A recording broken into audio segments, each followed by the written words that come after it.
Don't hesitate to reach out. I was the leader of the grief group previously, and I just want to encourage you to reach out to someone when you're down, because you don't have to fight this through by yourself. I know how it feels, so shoot me an email, shoot me text, a DM, and just verbalize your pain, and I can relate to you, and I can let you know what I have done to conquer and what I have done to get to this place that I'm at now. Hello, my beautiful and handsome people, and welcome back to Uniquely Sorrell. I am Gracelyn Sorrell, and I am so glad to be back to talk to you guys today. So today's video is something a little bit different, a little bit more personal, but I would like to share it with you because I know that a lot of us deal with grief, but we don't really verbalize it because maybe it's awkward to you, maybe it's depressing to you, maybe you're still going through those grief stages. So I just want to explain kind of how I've been dealing with loss and grief and how I've kind of gotten myself through it and how you can too. So if you want to learn more, keep watching. So my dad passed away in, I always forget this date, August 13th, 2014. Hold on. Okay, I was wrong, but I was close. He passed away August 15th, 2013. I always get the numbers mixed up.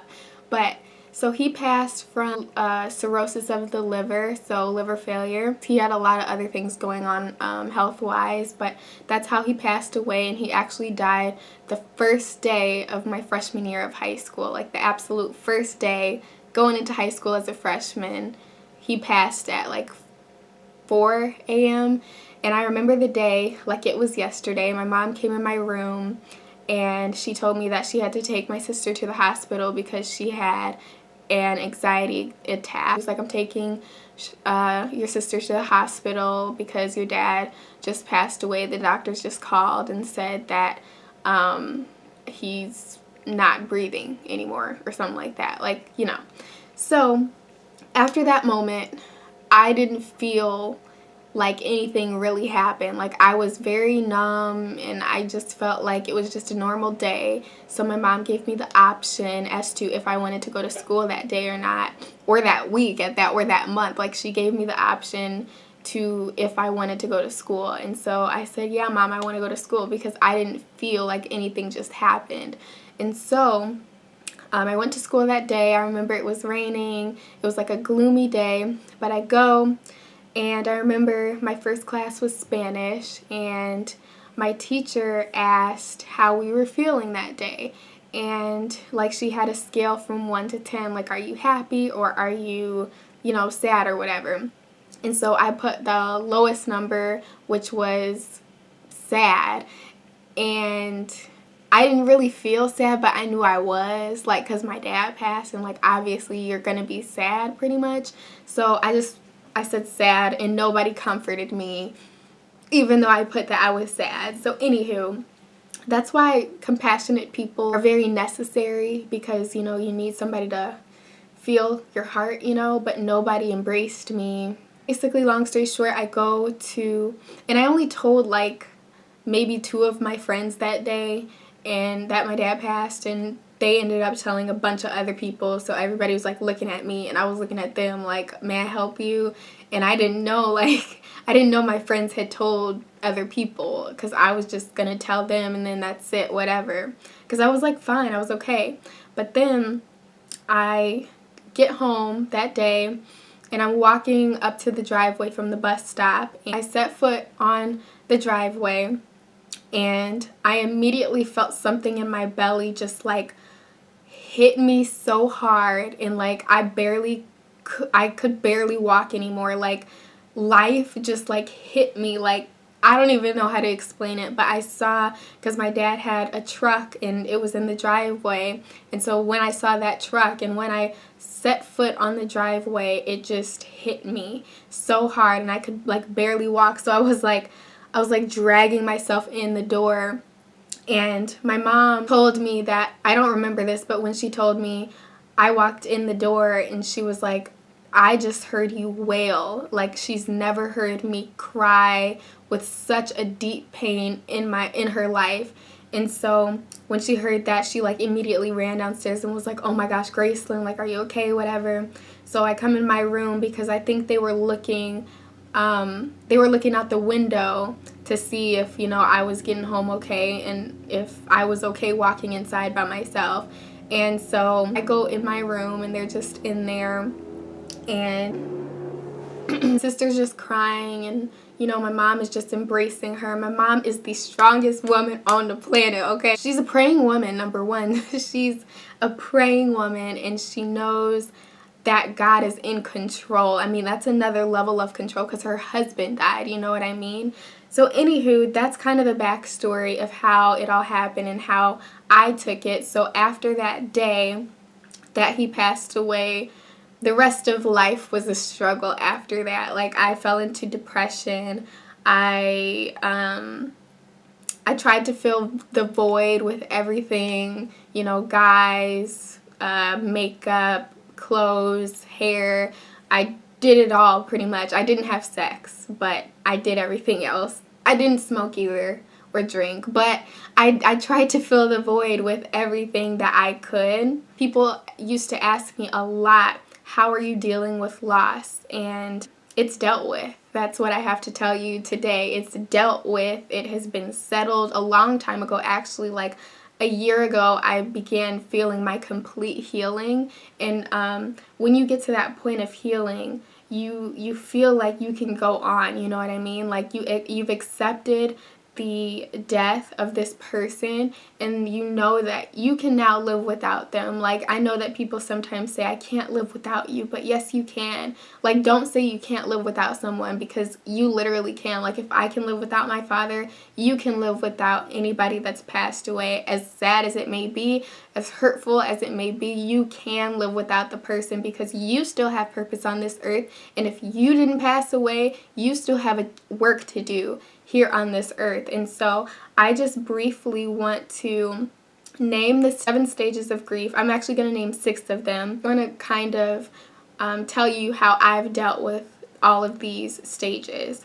So the first stage is shock. This is the initial reaction at hearing the bad news. And so when I heard it, I mean, I was shocked kind of, but I was okay. Like, I was just numb to the whole situation. I didn't feel like he just passed away. It didn't feel real. Then when I got to the driveway to my house, like, that's when it hit me. That's when I was shocked. Like, whoa, this is not real. Like, my dad of 15 years is gone. And, like, I'm not going to see him again until hopefully he's in heaven. So until I get to heaven. And then denial. It is trying to avoid the truth. So I don't know if I really dealt with denial. I don't think I tried to avoid it. I think it's real. It was a real thing that happened. And so I wasn't in denial like, oh my gosh, no. Like, this is not happening. Like, this is not real, because I knew it was real. I knew it was happening. It was to my knowledge. I was very aware. It was just that I didn't want it to be true, you know. The next stage is anger. Frustrated outpouring of bottled up emotion. To be honest, I didn't really deal with anger either. I did, however, deal with depression, which is one coming up, but I'm just not an angry person at heart. So all of these stages don't even have to apply to you. You don't have to receive these stages. These are just some things that some people experience and go through. So really, I wasn't very much in denial, and I wasn't angry, because that's just not in my, that's not who I am. I'm not an angry person. Yeah, I wasn't angry. I was kind of at peace. I was just really sad and depressed about it. The next one is bargaining, which is seeking in vain for a way out. I'm trying to remember. Duh. I was trying to fill every single void. I got the boyfriends, I got the guys that I was talking to, even if it wasn't my boyfriend, flirting and yeah. I'm not going to go in depth, but those things that make you feel like you're in love and make you feel like, you have a replacement for that lost person in your heart. I tried to do all of those things, but none of them worked. And I later found out that once I found my purpose and God's plan for my life and began to become confident in that, that is what needed to be filled in my heart, my purpose and my plan here on earth. The next one is depression. I went through depression like for maybe 3 years. Last year is really when I cut it off. Like, depression was gone. And it's a process. It's not like one day, oh yay, I'm not depressed. Like, no, it's definitely a process, and you have to realize that, wow, like, I'm still alive, and I'm so thankful that I'm still here because I still have a purpose to serve, like I said earlier. And the last one is acceptance. Finally, finding the way forward. And this is the best stage, guys. Like, obviously it's the last stage, but it's also the best stage, because once you learn to accept that this person is gone, you begin to realize life goes on, you know what I mean? And this is not the end of the world, it's just the end of the person's life that you love. I know that you love them, but, you know, eventually everybody's gonna go. Everybody's gonna have to go. And rather it's at the same time, they're going to die, and there is gonna come a rapture. There's gonna come a day when Jesus comes back, and we're all gonna be wiped out of this earth. I wanted to share those stages with you because I know that sometimes we don't want to talk about them, but it's okay to go through these stages. It's okay to be angry at times. Like, don't exude anger. Don't let that be a part of who you are, but it's okay, you know, just to not want to talk to people and just to bottle everything up. You know, sometimes you don't want to talk about it. Sometimes you just want to be left alone, like, go please, and you don't mean harm by it. It's just the emotion that's coming up and out. So deal with it. Let it be angry for a moment, and apologize frequently, because when you're dealing with grief and when you're dealing with loss, you don't know what you're doing. Like, you're not conscious of it really. So apologize to people even when you think you're not wrong, because sometimes you really are. You just don't know it. The way that I believe you can get through your stage of grief is if you pray, is if you fast, is if you just talk to God about your hurt and how you're feeling. You can be mad at God for a moment. You could say, God, why did you have to take this person away from me? But I promise you, if you keep verbalizing your pain with the Lord and you keep saying, God, this hurts so bad and I feel like I can't go on, He will give you the strength to go on, and He will also allow you to develop the character and the personality that was really planted in you for such a time as this on this earth. So don't feel like somebody's death is the end of your life, because it's not the end of your life, it was the end of theirs. There's a reason for it all, and so you just have to learn to embrace where you are and know that there's a purpose for it. As much as it hurts, you will realize that without this person, I wouldn't be able to do this, this, and this, you know? For example, I was telling my mom the other day, I'm so glad that I've gotten to the point where my father's death is no longer my excuse. I used to say, yeah, my dad died. Yeah, my dad died. Like, you know, every situation. Maybe it was to gain attention. Maybe I was still trying to fill this void. But I was telling her that I've gotten to the place where my father's death is no longer my excuse for things. My excuse is that I don't have one. Like, there's no longer an excuse for things. I've dealt with it. It sucks. Sometimes, you know, some nights I still cry. Not recently at all, because I know God has revealed to me why He's not here anymore. Because if He were still here, I know, like, guys, I know without a shadow of a doubt in my mind and in my heart that if my dad were still alive, I would not be fulfilling the purpose to this capacity that God has given me today. I just wouldn't, just because one person really makes a difference in your life.